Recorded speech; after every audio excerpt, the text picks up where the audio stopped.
There are 45 signature abilities among all the legendary and mythical Pokemon, and I'm going to rank all of them from worst to best. And just like in the signature moves video, I will be taking former signature abilities into consideration, not just current ones. Alright, so starting us off in F tier, and I know this is a controversial take, but slow start has to go here. I know guys, I know. It's so broken that they gave it to Varun this generation, but hear me out.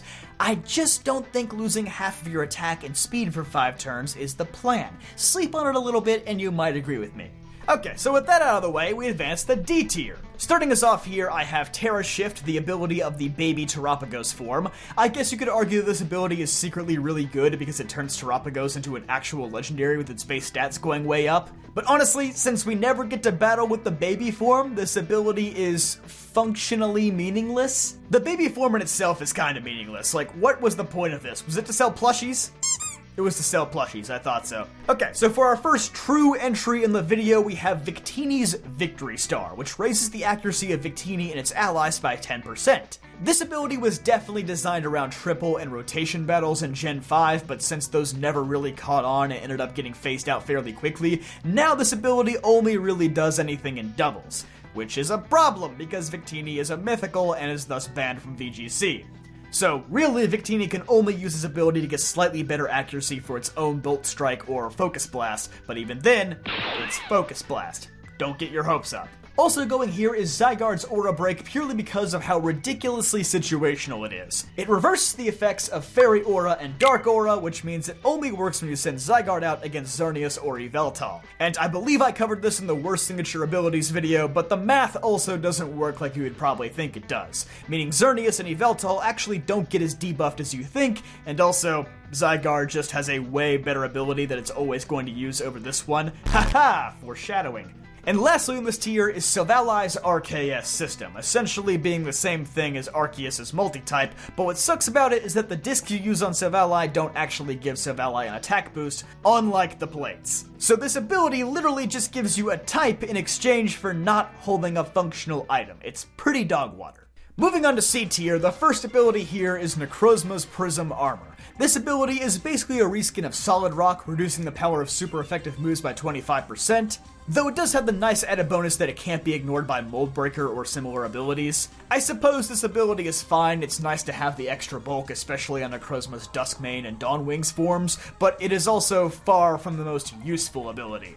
Moving on, we have Darkrai's Bad Dreams. The biggest problem with this one is just how dang hard it is for Darkrai to put an opponent to sleep now that Dark Void absolutely sucks. Everybody say thank you, Smeargle! Whee! I mean, the ability itself isn't bad. It's basically inflicting poison and sleep at the same time. But since Darkrai can only put opponents to sleep 50% of the time, that also means you basically don't have an ability 50% of the time. Which means you only get 50% of the ladder on the tier list. Okay, mathematically a little bit lower than that. Speaking of Sinnoh-Mythicals, Arceus' multi-type also goes here. Yes, despite being Pokemon God himself, his signature ability is actually quite underwhelming. Unless you're playing Pokemon Conquest, where his ability is like every ability rolled together, now that's what I'm talking about. But yeah, multi-type like Arceus system just lets Arceus switch types and nothing else. If you could do it mid-battle, kinda like a terastallization, it would be amazing, but since the type has to be set before the battle, it's really not all that impressive. At least the plates give you a 20% power boost unlike the memory discs though, so that's nice. And you might be able to fool your opponent into thinking that your Arceus Flying is an Arceus Steel type to dodge the Earthquake because some of these forms look way too similar. And lastly, we have Poison Puppeteer from our newest mythical, Pecharunt. Poison Puppeteer just adds the effects of confusion on top of poison whenever you inflict it. Which sounds kinda nice until you remember the confusion has sorta sucked ever since it got nerfed to a 25% chance in Gen 7. Also, you have to actually poison your opponent to get this ability, otherwise you have nothing as an ability. So, like Bad Dreams, there are definitely situations where you just don't have an ability for an entire battle, and that's no bueno. Up next is the C+ or B- tier. I honestly had no clue where to put this one because it's definitely better than the abilities in C tier, but definitely worse than the abilities in B tier. and that is Rayquaza's Airlock. Airlock was really useful in Gen 6 and 7 because it was the only way to get rid of the effects of Primal Groudon and Kyogre's Desolate Land and Primordial Sea without sending in your own Primal Groudon or Kyogre, but now it's definitely a lot less useful, so it just kind of falls into this limbo category for me. Anyway, B tier. Starting us off are Xerneas and Yveltal's signature abilities, Fairy Aura and Dark Aura. They are extremely straightforward. They increase every Pokemon in the field's Dark or Fairy type attacks by an additional 33%. They work well in both singles and doubles. In the same vein are Regieleki and Regidrago's Transistor and Dragon's Maw abilities. Now yes, on paper, Dragon's Maw is better since Transistor was nerfed to only a 30% buff this gen, while Dragon's Maw retains its 50% multiplier.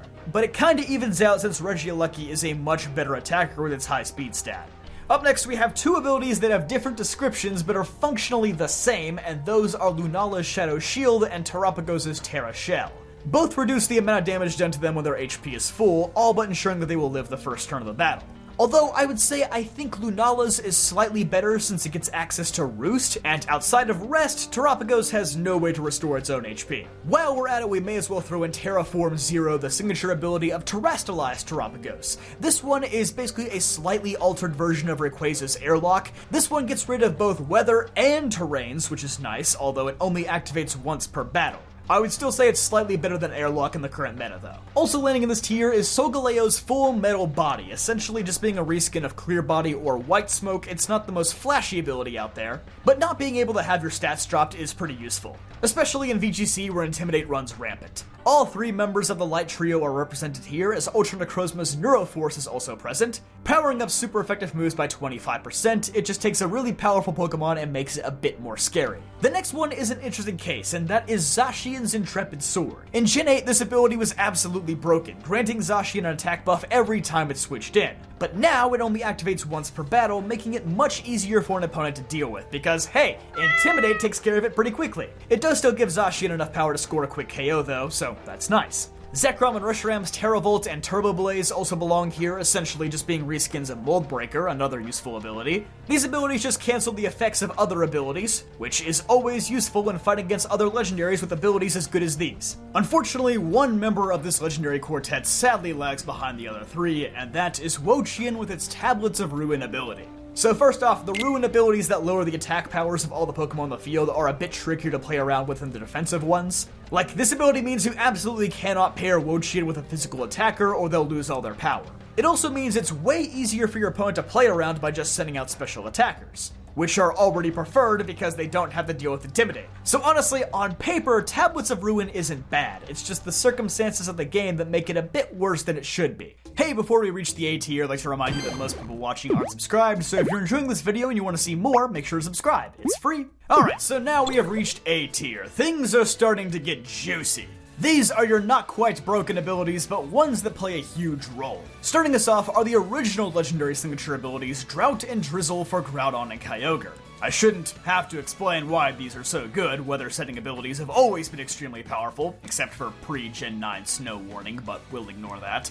They open up all kinds of strategies to build a team around. While I'm at it, I'm going to throw in Primal Groudon and Kyogre's Desolate Land and Primordial Sea. I know some may have expected these to be S tier, but they do have a huge disadvantage to them that Drought and Drizzle don't have, and that's that the weather conditions these abilities create vanish as soon as Primal Groudon or Primal Kyogre leave the battlefield. They can't be passed on to the next party member like Drought or Drizzle can. The added effects of Primordial Sea where Fire-type moves can't be used at all is also kinda inconsequential. Like, Kyogre wouldn't care if it got hit by a fire move in a regular rain anyway. Desolate Land erasing all Water-type moves is a lot more useful for the extremely dehydrated fella of Primal Groudon, but also, its signature move doesn't get powered up like Kyogre's Origin Pulse does, so you win some, you lose some. One big winner this generation, though, was Dauntless Shield, and that's despite getting nerfed. I know that sounds backwards, but there's an entire Wolfie video about it that goes way more in-depth on why this is the case. But the quick synopsis is, because Zamazenta got body pressed this generation, Dauntless Shield now essentially acts as both a defense buff and an attack buff, even though it is just for one move. Also, unlike Intrepid Sword with Intimidate, there is no extremely easy way to lower an opponent's defense stat in competitive play. It might sound hard to believe, but most people don't carry Tail Whip at this level. Basically, even if Dauntless Shield only activates once per battle in Gen 9, it's a lot harder to deal with than it was in the past because of Zamazenta's new offensive prowess.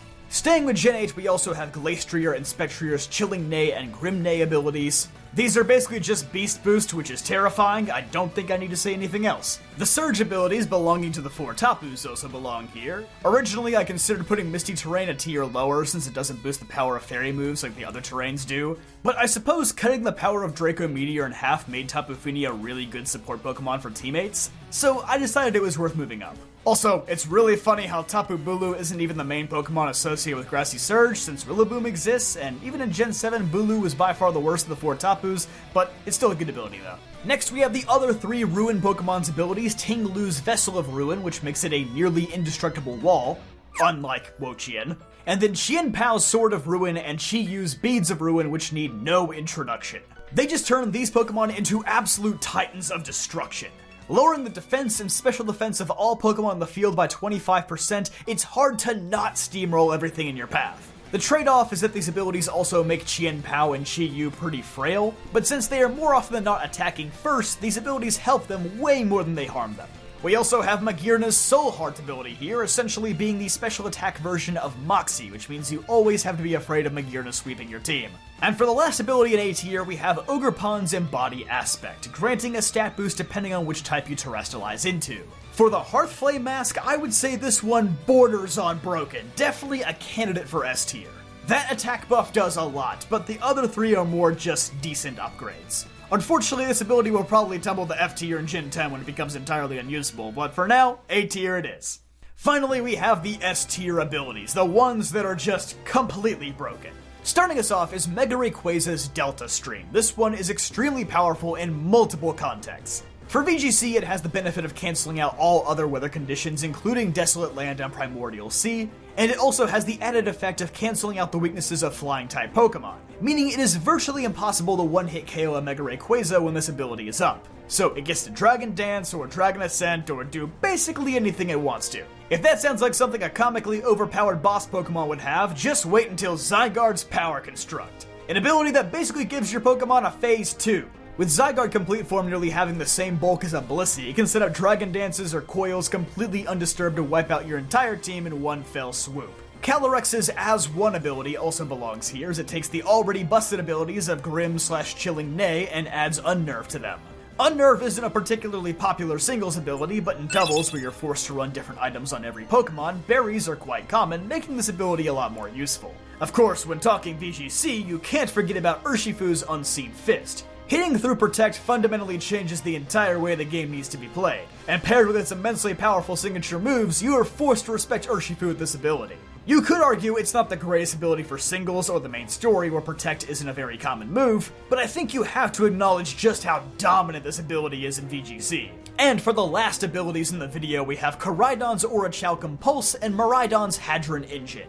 These have the benefits of all the other weather/terrain setting abilities, which are already fantastic, but with the added effect of activating their Paradox buffs, as well as any other Paradox Pokemon's abilities. On paper, Orichalcum Pulse seems better because Sun is a more powerful booster than Electric Terrain is, but like Groudon, the Sun does not boost Koraidon's Collision Course, while Hadron Engine does boost Miraidon's Electro Drift, making it one of the most potent one-hit KO options in the game currently. So I would say it overall evens out. And with that, we have successfully ranked all 45 signature abilities among legendary and mythical Pokemon. If you enjoyed this video or learned something new, definitely leave a like and subscribe so you never miss a new video. I'll see you guys next time.